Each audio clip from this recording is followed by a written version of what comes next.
Welcome to MDG Friends, I'm Ryan. Let's go ahead and do a commander deck tech, a commander upgrade to the pre-constructed deck out of Kaldheim, which is Ranar the Ever Watchful.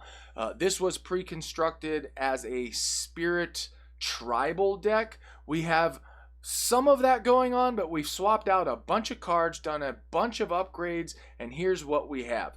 Now, before we move on, go ahead and hit that subscribe button, hit the like button, hit the alerts, moving on. All right.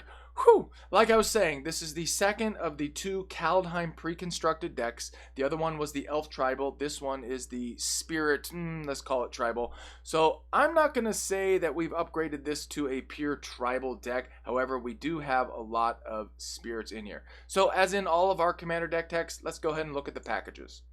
So packages, we have Draw, of course, the land package, just a couple shenanigan cards, few protection pieces, a fair amount of control, a good amount of removal, and we're doing mass removal because we're going to be flicking things. And then we have the Spirits package, and actually the Spirits package is plastered throughout the other portions of this. We have flying support because we're doing almost entirely flyers, and then we have this flicker section where we can bring creatures in and out of exile, which works swimmingly with the commander. Then we also, of course, have the ramp package, and we have a good amount of ramp. And like I was saying at the top of this, we have the sideboard / maybe board, which is going to be all of the pre-constructed cards we've pulled out, and then a couple extra spicy ones in case you want to swap in and swap out a few things. So let's go ahead and get started with the commander itself. Ranar the Ever Watchful. It's a 4-drop, 2/3 legendary creature spirit warrior with flying and vigilance. It's got the mechanics of the first card you foretell each turn costs 0 to foretell. And to clarify, when it's in your hand, you're going to spend 2 colorless to put it into exile face down, and then on a subsequent turn, as in not that same turn, you can foretell it out of exile onto the battlefield, and or if it's a sorcery instant, etc., etc. And then the additional part it has is whenever you exile one or more cards from your hand and or permanents from the battlefield, create a 1/1 white spirit creature token with flying. So we're dealing with flyers, and then we're also dealing with the fact that when you take a card out to foretell it, you're also creating that 1/1 spirit creature token with flying. All right. There we go. That's the basic gist of this. We're going to lever the crapola out of that. All right, let's go ahead and jump into the packages. Let's start with draw. And the first draw card we have is a new foretell card. So this is actually splattered all over the current meta and standard because it is a very powerful mechanic and a powerful spell to be drawing cards. So for just a straight up 4-drop, you can draw 2 cards and scry at the same time. But you can foretell it for 2, which is very reasonable, which triggers our commander, etc., etc. And then on an additional turn, you can pay 2 instead of 4 to draw those 2 cards. Very effective draw mechanic in foretell. Consecrated Sphinx, it's a 6-drop, 4/6 flyer. When an opponent draws a card, you may draw 2 cards. Just a very powerful staple in blue. Enlightened Tutor, speaking of staples, go grab an enchantment or artifact, put it on top of your library. Ethereal Valkyrie is a 6-drop, 4/4 flyer, spirit angel. It seems overly complicated, but it's really not. Let's simplify it. When it hits the battlefield, you draw a card. You look at your hand, and you can pre-foretell a card, put it into exile face down, but it costs you nothing instead of the normal 2 colorless. Then on a subsequent turn, you can take that exact same exiled, pre-foretold card and play it for foretell, except it costs you 2 colorless less to cast. Whew! Okay, Ethereal Valkyrie. There you go. It's a great draw mechanic and synergizes with that foretell shenanigans we got going on. Mystical Tutor, yes, an OG. You go fetch an instant or sorcery, put it on top of your library. Rhystic Study, I know, you love it or you hate it. Well, we love it, so there. It's 3-drop. Whenever an opponent casts a spell, you may draw a card unless that player pays 1. Ribbons of Raikai. It's a 5-drop, draw a card for each spirit you control. Well, we're dealing with lots and lots of spirits, so hey, why don't we do it? Why don't we refill our hand? Vega the Watcher, 3-drop flyer. Legendary, of all things. Creature, bird, spirit, 2/2. Whenever you cast a spell from anywhere other than your hand, draw a card, which includes those foretell cards. Counterspell, yep. Dovin's Veto, very, very good in blue-white. This spell can't be countered. Counter target non-creature spell. Fierce Guardianship, we do have a few pieces of control here. Yes, I know. If you control a commander, you may cast a spell without paying its mana cost. Counter target non-creature spell. Force of Negation. This is in here for a couple reasons. One, we can do the same thing, where for 3, if it's not your turn, you may exile a blue card from your hand rather than pay this spell's mana cost, which means it doesn't cost you 3. And then you can counter target non-creature spell. If that spell is countered this way, exile it instead of putting it into its owner's hand. So we got that exile mechanic, which is going to lever the commander, which will give you a 1/1 flyer, right? Right. All right, Kaiga the Tide Star. It's a 6-drop, a little spendy on the mana curve. It's a spirit dragon flying. When Kaiga the Tiger Star dies, gain control of target creature. I love that you get to snake somebody's creature. Mana drain, yes, an OG. If you don't have mana drain, just sub it out for another control piece, of course. 2-drop counter target spell at the beginning of your next main phase. Add an amount of colorless equal to that spell's converted mana cost. This turns the tide on so many games. Mana drain is just a very powerful card. Narset, Parter of Veils. Speaking of a little bit of control, it's a 3-drop. Each opponent can't draw more than 1 card each turn. And for a -2, look at the top 4 cards of your library. You may reveal a non-creature, non-land card from among them and put it into your hand. Put the rest on the bottom of your library in any random order. So I just think this is a really, really good card to include. Saw it coming. Yep, it's got foretell, folks. Makes that counter target spell even cheaper if we have it foretold. And it synergizes with the rest of the deck. Alright, let's see if I can say this right. And we're in the flyer support now. Empyrean Eagle. I think I said it. 3-drop, 2/3, bird spirit. Flying, other creatures you control with flying get +1/+1. So we are almost exclusively flyers in terms of the creature build, if not all. So yeah, booyah. Favorable winds, another one that gives us +1/+1 in the form of an enchantment. Magus of the Moat. I love this card. Creatures with flying can't attack. Ironically, this one doesn't have flying. But hey, whatever. So this is just a super cheap version of Moat, which we'll get to next. Now, let's talk about this card for a second. Because if you have it and you're running a flyer deck, you absolutely should include this card. If you do not have this card, you probably shouldn't go out and spend $1,000 to get this into your commander deck. So I'm just saying. And this thing is so bananas. It is a non-flying creatures cannot attack. It's a 4-drop out of Legends. And the reason this is so spendy is because this is the only version of it. It's only been printed in Legends, and it is on the reserved list. So it is spiked beyond just unfathomable amounts. But it is super awesome. And if you're old school and you happen to have one of these lying around, then put this bad boy in there. Oop, almost skipped that card. Ephara Skyblade. Speaking of the fact that we have flyers all over the place, this one is super jank. 4 white, white, white. You may pay white and tap 4 untapped creatures you control with flying rather than pay this spell's mana cost.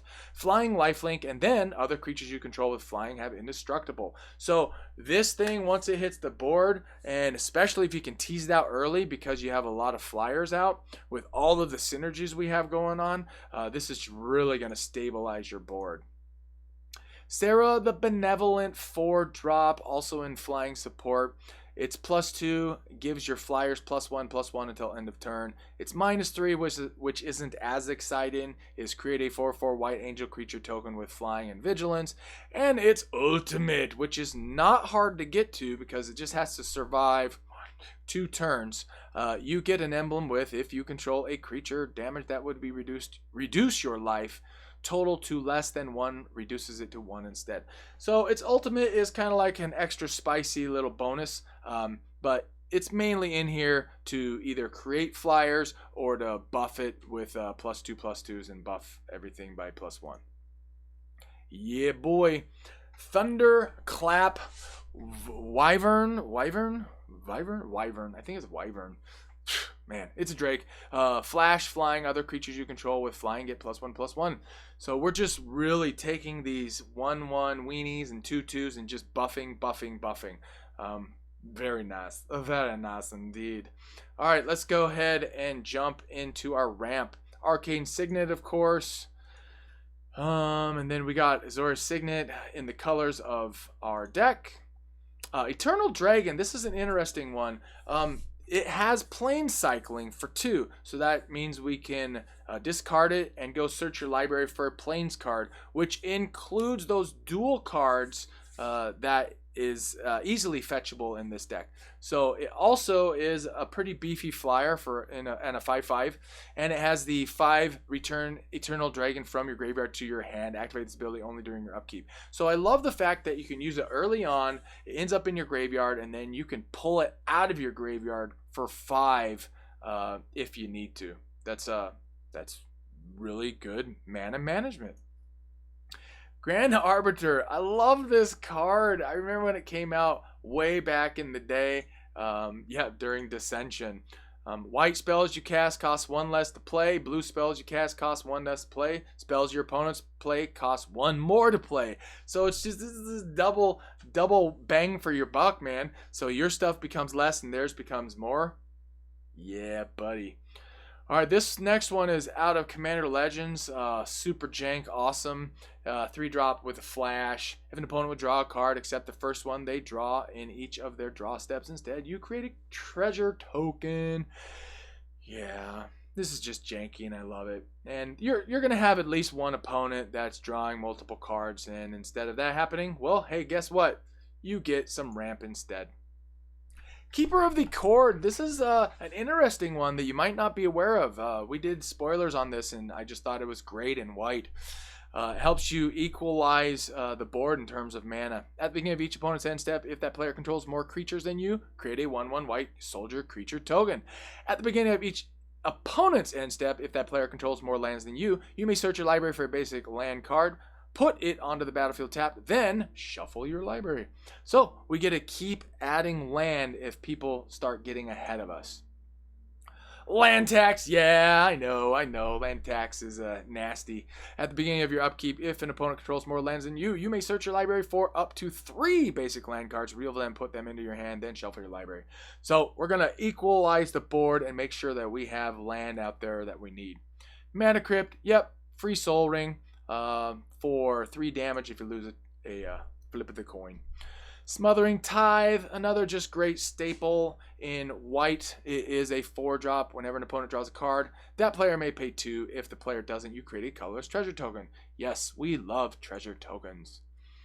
Soul Ring, yep, Soul Ring. Talisman in our colors. All right, now we're into land. We're going to blast through this pretty quickly. As we say in almost all of our Commander deck texts, this is the most versatile package that you can swap in and out for budgetary reasons. We have, the normal stuff that's more costly in terms of dual lands, etc., etc. So just swap those out for tap dual lands or whatever you feel is fitting for what you're doing. And if you're not sure, just put a question in the comments. We'll make recommendations for sure. Okay, wow, I digress. Adarkar Wastes, that's a duel that costs you 1 each time. Command Tower, yep. Flagstones, why not run Flagstones? Of course you're going to run Flagstones. All right, we got our fetch land in our colors. Glacial Fortress, this one is the kind that's dual land as long as we have a plains or an island in play. Hallowed Fountains are shock land in our colors. The pathway for blue and white, we love it. The only downside is it's not fetchable because it's not a plains and it's not an island.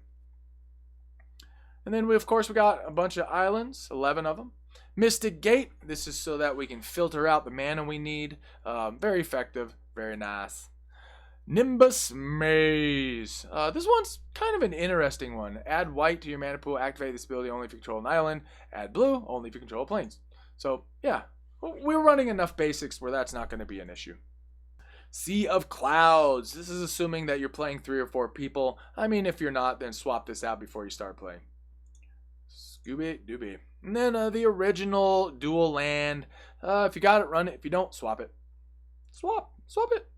Alright, we are into removal, folks. Austere Command. Very versatile 6-drop. Choose 2. Destroy all artifacts. Destroy all enchantments. Destroy all creatures with convert mana cost 3 or less. Destroy all creatures with convert mana cost 4 or greater. So this does a few things. One, we can clear the board with versatility, or if we have a bunch of stuff flicked out, we can wipe the board and then bring them back in. There's all sorts of different things that you can do with Austere Command, but what's nice is that you can choose what you do. It does cost 6. That's the cost of having that versatility, but hey, still pretty good if you ask me. Alright, yep, Cyclonic Rift, we're running it because, well, we're running blue. Why wouldn't we? Doomskar, new out of Kaldheim. This has that foretell mechanic again, and I love it. It is a Wrath of God that costs you 3 instead of 4 or 5, depending. So, I love it. Or you can just play it straight up for 5. Raven Form 3-drop, also with Foretell, and it only costs you 1 blue to foretell this thing. Exile target artifact or creature, its controller creates a 1/1 blue bird creature token with flying. I think that's a very reasonable cost to go ahead and get rid of something. Plus it has the exile mechanic, which helps with our commander, etc., etc. Supreme Verdict. In our colors, of course, Supreme Verdict can't be countered, destroy all creatures. So a nice little reset button. Sword to Plowshares. This is in there because we can exile the target creature, which synergizes with our commander. Wrath of God, nice little reset button. Brago, King Eternal. We are in our Flicker section.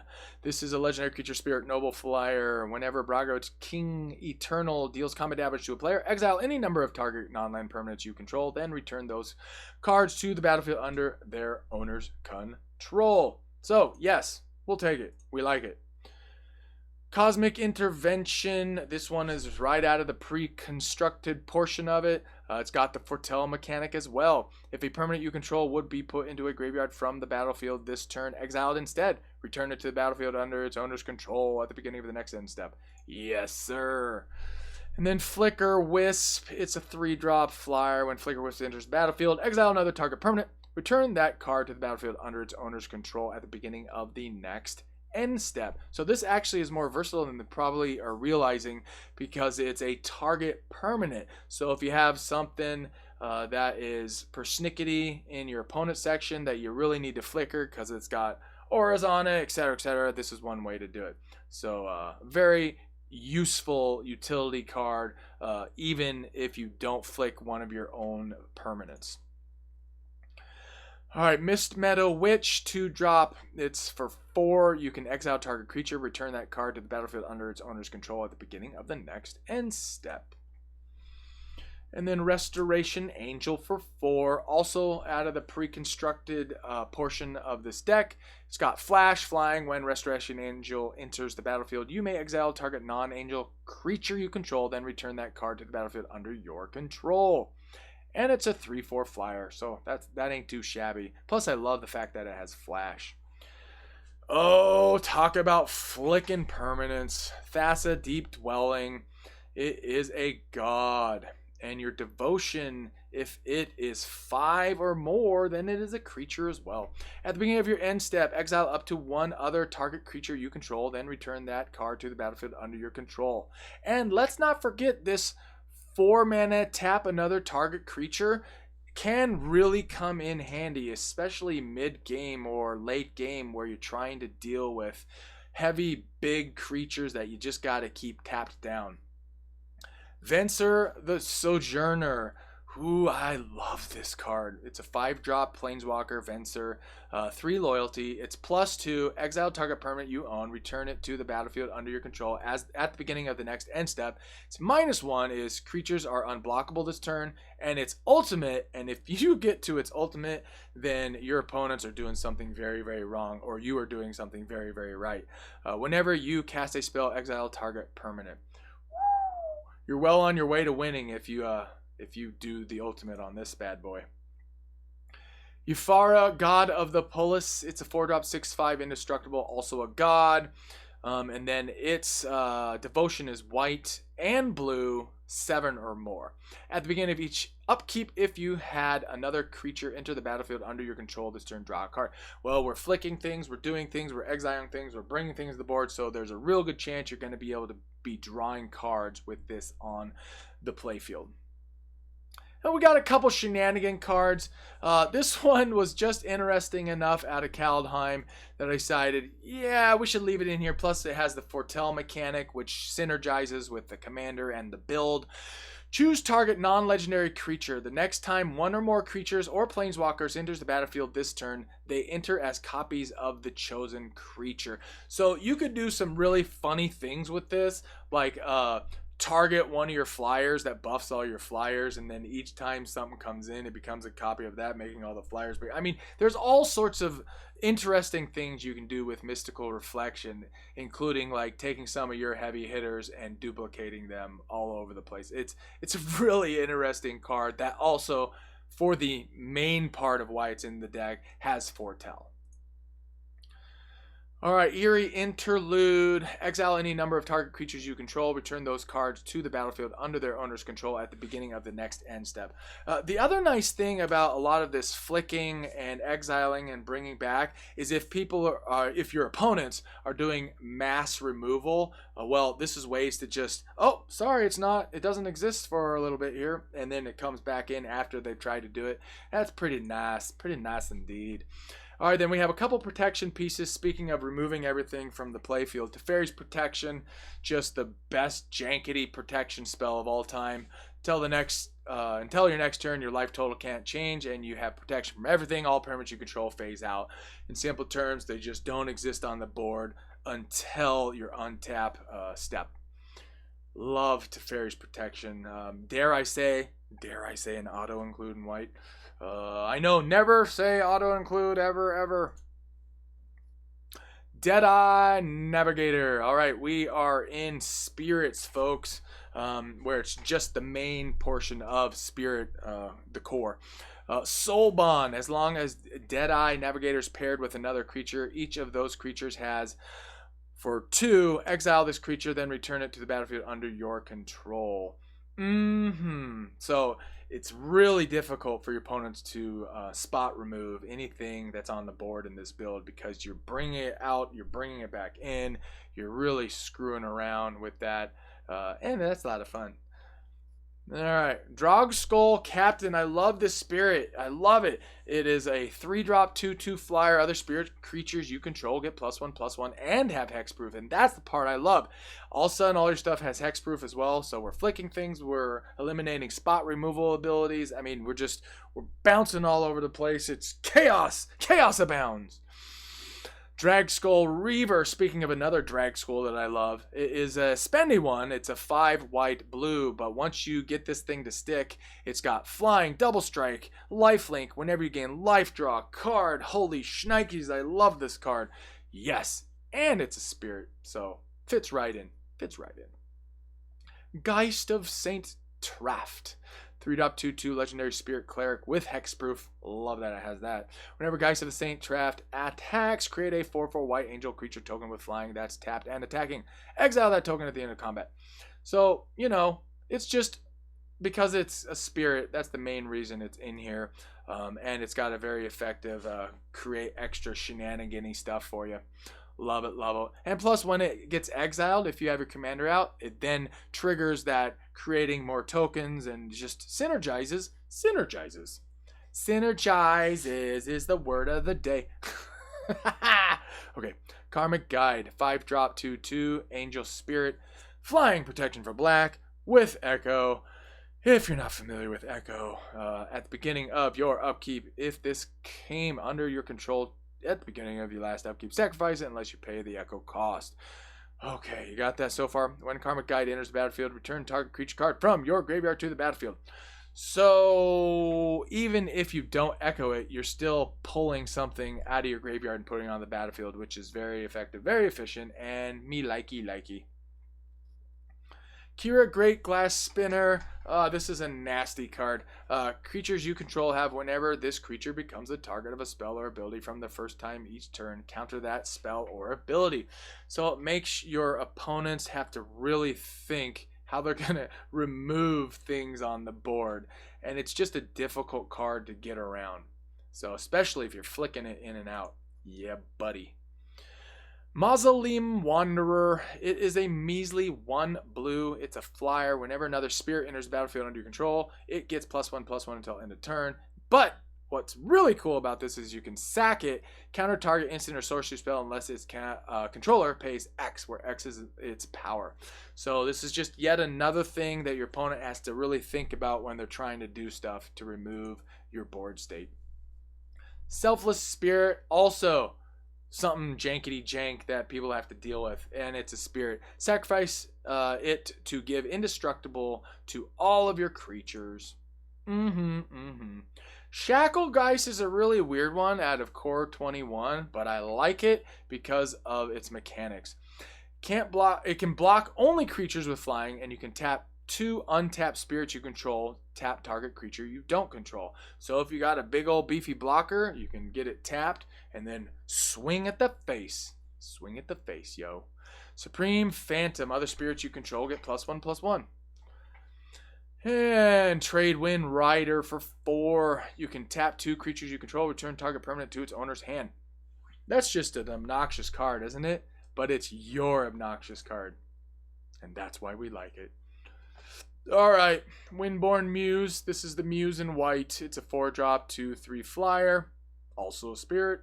Creatures can't attack you unless their controller pays 2 for each creature he or she controls that's attacking you. So it's a prison in the form of a body. I like it. And that brings us full circle. We didn't do a super deep dive into this build, but you know what? The gist here is it's all about the spirits. It's about control. It's about keeping the board state the way we want it, and being able to bring things in and out, exiling it, creating these 1/1 spirit tokens, buffing these tokens, all about flying shenanigans all over the place. I think this is a really fun upgrade, really fun build, especially taking their pre-constructed version, which in my opinion was the lesser of the two. The elf one out of the box is way more synergized, way more powerful. I played both of these decks a handful of times with friends. Shout out to Bruce and Josh. Yep, Bruce just really kicked my keister playing the Elf Tribal deck when I played the Precon Ranar, and vice versa. I really kicked the crapola out of Josh playing the Elf Tribal when he played Ranar. But now that it's been upgraded like we have here, I think it can hold its own. All right, put comments in the comment sections. Thanks for tuning in. Thanks for your support. Don't forget to hit subscribe if you're new. All right, check out our other episodes. Thanks for tuning in.